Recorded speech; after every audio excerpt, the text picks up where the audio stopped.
On New Year's Eve, 1975, in Greenwood, Indiana, a house fire kills an entire family. 6 lives lost, 4 young children and their parents, Charles and Carol Roberson. It was first thought the fire started with faulty Christmas lights. But strangely, there is one survivor, the 18-year-old live-in babysitter, Sarah Cindy White. And when the police find nude photos of Cindy in Charles Roberson's wallet, suspicions turn to her as a jilted lover. In May 1976, Cindy was convicted of 6 counts of first-degree murder and is serving 6 concurrent life sentences. She will never be released. Was this really a love affair gone wrong? Or is there more to this tragic story than you could ever imagine? I'm visiting Cindy at the Indiana Women's Prison, the place she's called home for nearly 40 years. I'm Candace DeLong. As an FBI agent, I worked on the front line for the world's most powerful law enforcement agency. I went undercover, I trailed terrorists, and I interviewed notorious killers. It's my job to understand the people who others cannot comprehend.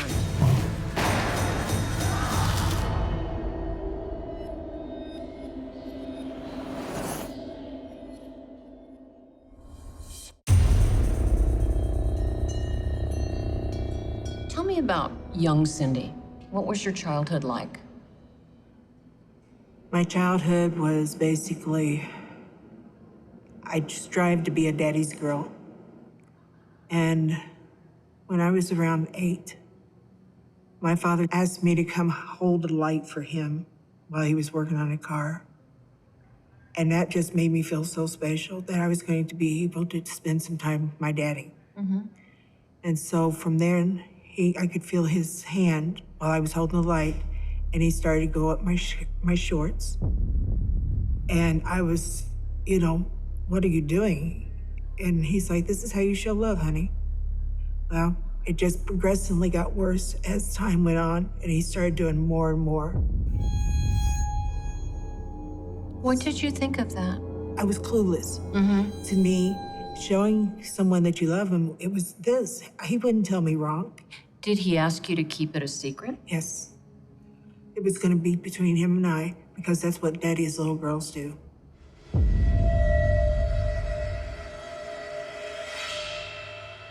Cindy tells me her dad sexually abused her for years until he died in 1971. I believe Cindy because of what happens when she goes to her mother. I said, Daddy is messing with me. And she says, messing with you how? And I said, he's playing with me. She says, don't be alone with your father. And that was the solution. How did you feel about that?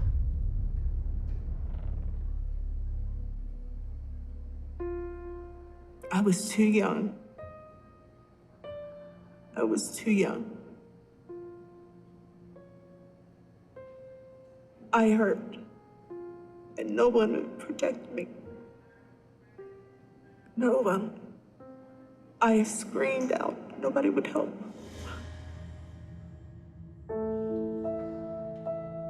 Cindy's story is tragically familiar. Often the other parent goes into denial, or worse, blames the child. And back in the 70s, society often looked the other way. Family abuse was kept in the family. Cindy's mental health manifested as physical symptoms. I couldn't move my left side, so they run tests. They? Yeah, the hospital, the doctors. Okay. Because they couldn't believe, why can't she feel her left side? And honestly, I really could not feel. Numbness. Yes. Tingling. Not so much tingling, but it was Numbness. numbness. And what they diagnosed it at was hysterical paralysis. It's a conversion disorder. Her emotional stress converts to a physical symptom. She is admitted to the hospital for 10 months and finds relief. I could breathe. It was like how you hold your breath underwater, and then you can't hold it anymore, and then you come up and you, yeah. That's what it was like, It was coming like up for air. Exactly. By the time she's released, both her parents are dead. But the 17-year-old orphan is thrown a lifeline. Some people came into your life when you were still in the psych hospital. Yes. Tell me about that. Who was it? It was Charlie and Carol Robertson.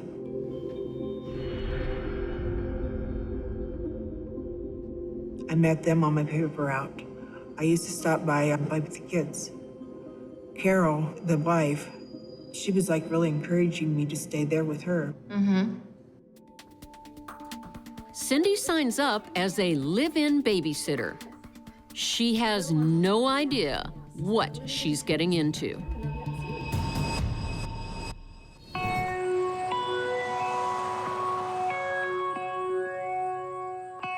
Cindy White has lived nearly 40 years of her life in prison. She burned down a house with 6 people inside, 4 of them the children she was babysitting. But as I'm discovering, this tragic story may not be what it seems. How did you like taking care of the kids? Oh, I loved those kids as if they were my own, for real. I know that's like a cliche. What was life like there? Oh, if I could imagine what Disneyland would be like, that would probably be it, because I was so loved. But it seems this Disney movie has a villain, too. 45-year-old Charles Roberson. He started flirting with me, and I was like, oh, wow, yeah. How did you know it was flirting? Well, because he's like, don't tell, don't tell. What did you think of that? Oh, I was giddy. I was so giddy. I was like, really? You mean big me? Here's a man, you know, he likes what he sees, you know? Cindy is initially flattered, and the two exchange love letters. But then it progresses into far more dangerous territory. He would set up his projector or what have you, and would sit there and make me sit there and watch these porns with him. What did you think of that? It was sickening. I was embarrassed, number one. And number two, he was satisfying himself while we were watching, and he made me watch him. Wow. Yeah, and he would start telling me to take off clothes and pose me, and people would come in and they would just... People would come in? Yeah, a couple of men. I didn't know who they were or anything like that, but they were there and they would like get off while they were doing things, especially when I was having sex with an animal. Charlie made you have sex with an animal? A dog.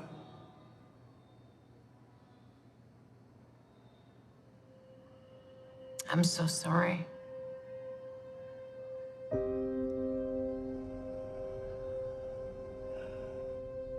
This is one of the most appalling acts of abuse I've heard of. And like before, when Cindy turns for help, no one is there. So I'm under the impression that Carol, the wife, knows nothing about this. So we're sitting there on the couch, and she comes home early from work. And she walks in and she says, "What have I missed?" And that, What? Yeah.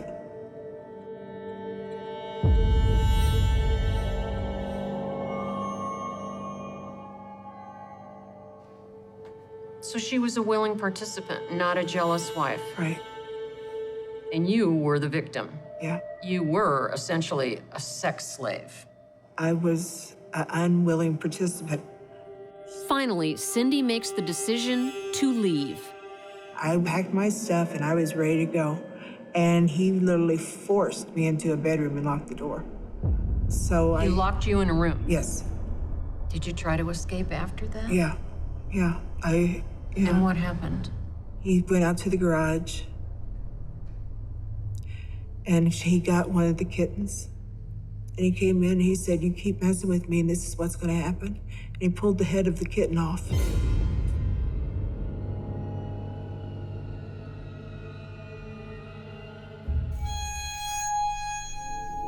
Cindy's convinced she will never escape. Until an unrelated incident gives her an idea. My grandmother had a house fire. Everybody got out okay. No one got hurt or anything. But the fire made the house unlivable. Mm-hmm. And I was like that, a light bulb came onto my head. If I can start a fire to where it will smoke up the house and make it unlivable, you know? Your problems would be solved. Exactly. And I could go away and forget all about it. But Cindy's problems are about to get worse.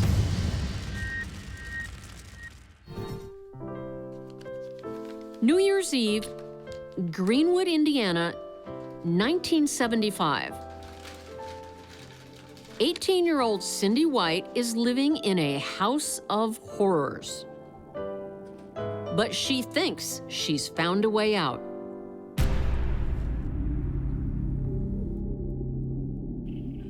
So I lit the paper and I stepped back and it went up so fast.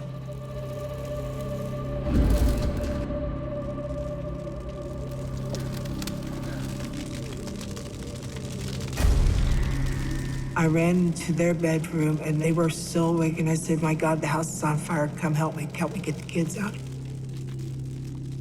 First I went to the phone and I tried to call the fire department and the heat was just so intense. And so I threw the phone. I went back there. Carol's in the back bedroom. We got the kids. I try opening the window and it won't open. I tell Carol, she says, "Get on the top bunk, open that window and I'll hand you the kids, go."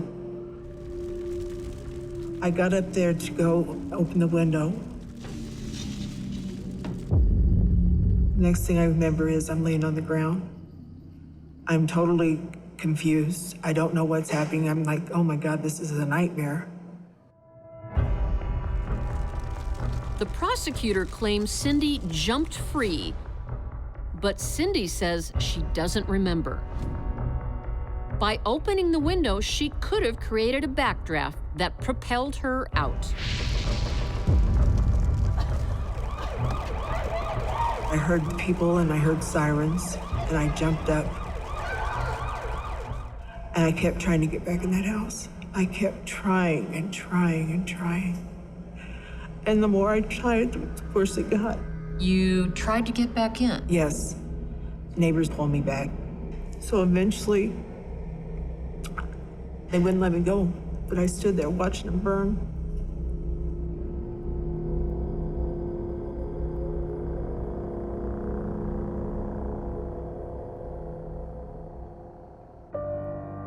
According to the coroner, the entire family died from smoke inhalation and carbon monoxide poisoning.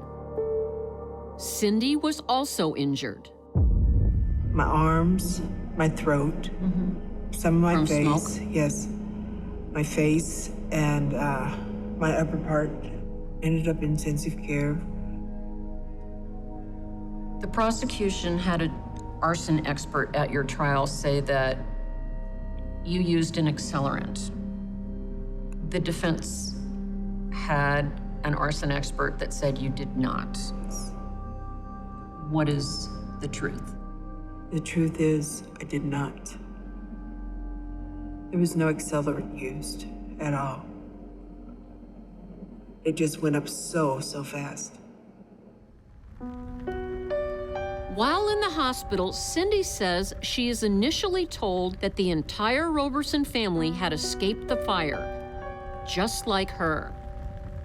Later, she is told the awful truth. And that's when he said, they're dead. Do you recall what you thought and what you felt when you were told they're all dead? I lost it. I truly lost it. They came and gave me a shot. Cindy's nightmare is a long way from over.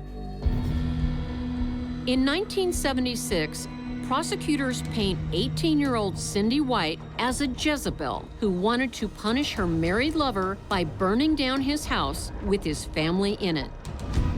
Central to their case are pornographic photos of Cindy, which survived the fire.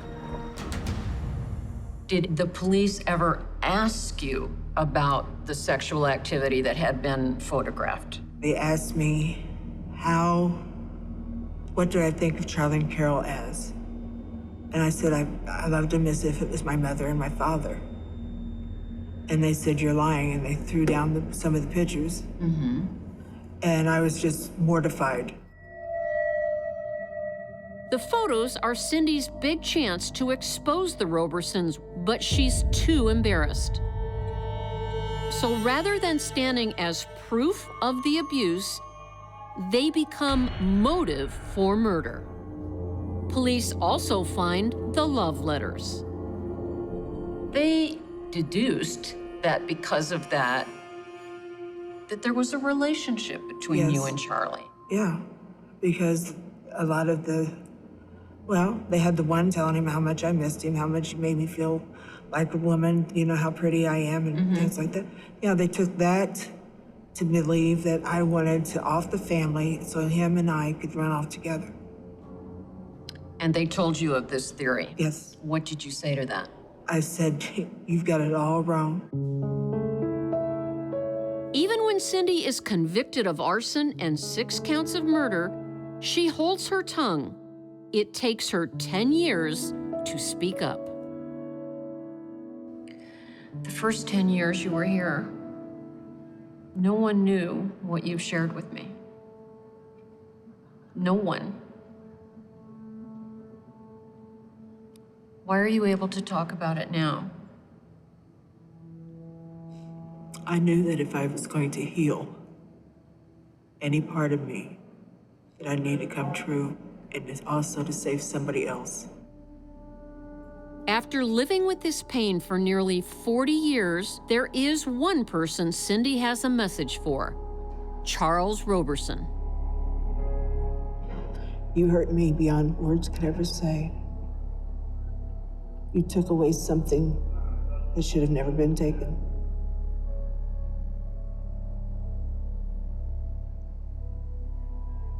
You were responsible for so much. Do you know what, Charlie? I'm standing up today, and I am owning my responsibilities. I am. Did you kill the Roberson family?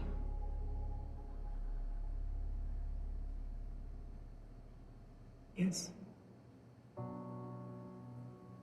Was that your intention? No. Not at all. I would give anything to bring him back. I would give my life over and over. No one was supposed to have died that night. No one. The fire got out of hand.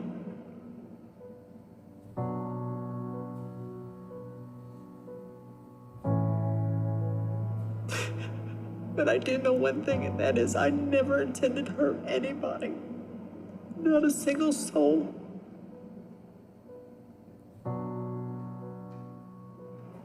Not a single soul.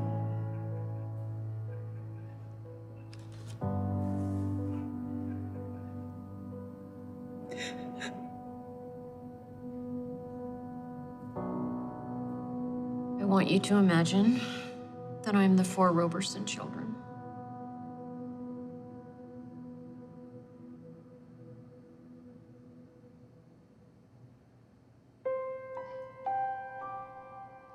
I am so sorry. I did not protect you. And I ask for your forgiveness.